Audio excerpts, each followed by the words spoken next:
Image পুনরুদ্ধারে গভীর রাতে আকস্মিক হাসপাতাল পরিদর্শন করে সেবার মান তদারকি শুরু করেছে সোহরাওয়ার্দী হাসপাতাল কর্তৃপক্ষ। ডাক্তার, নার্স ও দায়িত্বরত কর্মচারীরা যেন রাতে কাজে অবহেলা না করতে পারে, সেই জন্যই এই পদক্ষেপ নেওয়া হয়েছে বলে জানিয়েছেন সংশ্লিষ্টরা। ফারুক মেহেদির রিপোর্ট। দায়িত্বে অবহেলা, রাতের বেলা হাসপাতালে ডাক্তার ও নার্স না থাকা, নোংরা ও অপরিচ্ছন্ন পরিবেশের কারণে সরকারি হাসপাতালের বেশ দুর্নাম রয়েছে।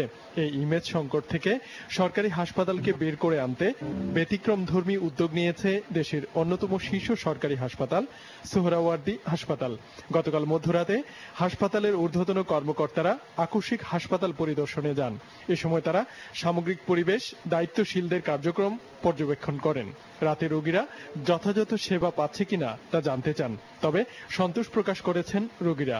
সেবা স্যার ভালোই, রাত্র আইসা এক স্যারে দেখে গেছে যে আপনি কেমন আছেন, এই তো শান্তি পাই স্যার। আমার কি সমস্যা হইতেছে প্রতিটি রোগীর তারা প্রতিদিন এসে দেখতেছে, আয়সা তারপর ডক্টরের কাছে আবার যাই, আমরা যাওয়ার পরে ওনারা আবার দেখে। হাসপাতালের পরিচালক ডাক্তার AKM মুজিবুর রহমান ও সহকারী পরিচালক ডাক্তার মীর মাহমুদা খানম মনে করেন, এ ধরনের তদারকির কারণে কিছুটা হলেও সেবার মান বাড়বে।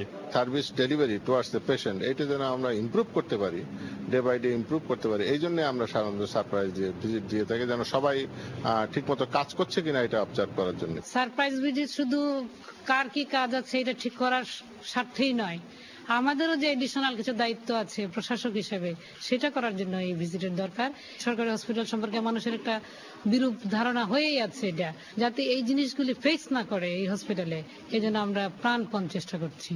সরকারি হাসপাতালের প্রতি মানুষের আস্থা ফিরিয়ে আনতে এ ধরনের কার্যক্রম ভবিষ্যতেও অব্যাহত রাখা হবে বলে জানান তারা। ফারুক মেহেদি, RTV, ঢাকা।